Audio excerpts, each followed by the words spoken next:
ബാപ്പോ ഇത് വന്നിട്ട് തന്നെ കണ്ടില്ലല്ലോ. ഞാൻ അവിടെ ഉണ്ടല്ലോ. ഒരു 500 കാണിക്ക. കുഞ്ഞോ, ഞാൻ പൈസ ഒന്നും എടുത്തിട്ടില്ലല്ലോ. എപ്പോഴെടുക്ക? ഞാൻ പെരയിൽ പോയിട്ട് ഇറങ്ങുമ്പോ എടുക്കേ.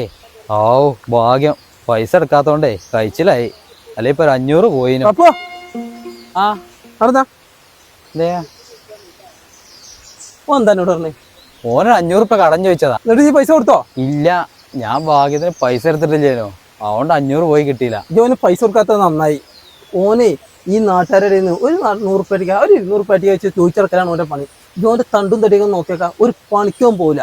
ഒരു 400 എല്ലാവരുടെ അടുത്തും 100 200 ചോദിച്ച് നടക്കല് ഓരോ തൊഴിലാണ് ഇവിടെ. പൈസ കൊടുക്കാത്തത് നന്നായി, അല്ലെങ്കിൽ അതാണ് പോയി കിട്ടിയെന്നു. അതൊക്കെ പോട്ടെ, ഇതെന്താ കടിക്കോ? അത് കടിക്കാൻ മാത്രമൊന്നുമില്ല.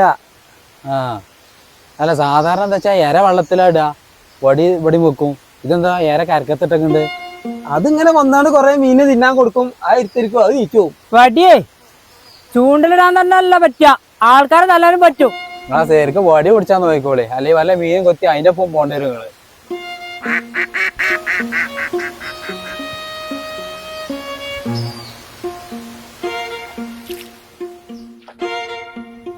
ആ ബാപ്പോ, ഞാൻ എന്നെ കാത്തിക്കണേ. ഞാൻ ചോദിച്ചെന്തായി? എന്തേ? ഇതൊരു 500 റുപ്യ തരാറില്ലേനോ? ഓ എന്റെ ചെങ്ങയ, അതിനാ ഇത്രയും നേരം കാത്തുന്നവിടെ പറ്റ തള്ള സൈക്കൂലട്ടോ. ഈ കോലത്തിലെ കാത്തുനിന്നുണ്ടെങ്കിൽ മനുഷ്യന്മാർക്ക് ക്ഷമ ഉണ്ട് എത്ര തോന്നല്ലേ. ഞാൻ തരാറുണ്ടല്ലോ ഇവിടെ കാത്തുനിന്ന്. അന്നെ കുറിച്ച് ഞാൻ അന്വേഷിച്ചെങ്ങയെ, അനക്കൊരു ഉറുപ്പ്യ തരുന്ന ഇവിടുത്തെ നാട്ടുകാർ പറയുന്നുണ്ട്. എല്ലാവരെയൊക്കെ ഒന്ന് പൈസ 100 200 വാങ്ങിക്കാണ്ട് കൊടുക്കാതെ മുങ്ങി നടക്കുക, ഇതന്നെ എന്റെ പണി. എങ്ങനെയാ എനിക്ക് തരാം? തണ്ടും തടിയില്ലേ, നയിച്ച് തിന്നൂടെ? അതിനുള്ള ആരോഗ്യം ഉണ്ടല്ലോ. ഒരു പെര നോക്കാനുള്ള, കുടുംബം നോക്കാനുള്ളതൊക്കെ ഉണ്ട്. ഇങ്ങനെ ആൾക്കാരോട് അവിടെ സുഖമില്ല ഇവിടെ സുഖമില്ല പറഞ്ഞിട്ട് ഒക്കെ വാങ്ങിക്കൊണ്ടുപോയിട്ട് പൈസ കൊണ്ടുപോയിട്ട് അതൊന്നും കിട്ടുന്നില്ലല്ലോ.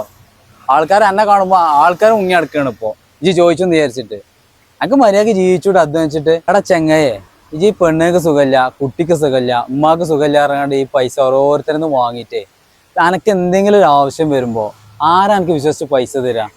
എനിക്ക് തണ്ടും തടിയില്ലേ, വല്ല പണിക്കും പോയിക്കൂടെ? എനിക്ക് പണിയില്ലാന്നുണ്ടെങ്കിൽ പറയാം, നമ്മളെ പേരിലുണ്ട് പണി. ആ വന്നെടുത്തോ, 10 500 കൂലി തന്നെ തരാം.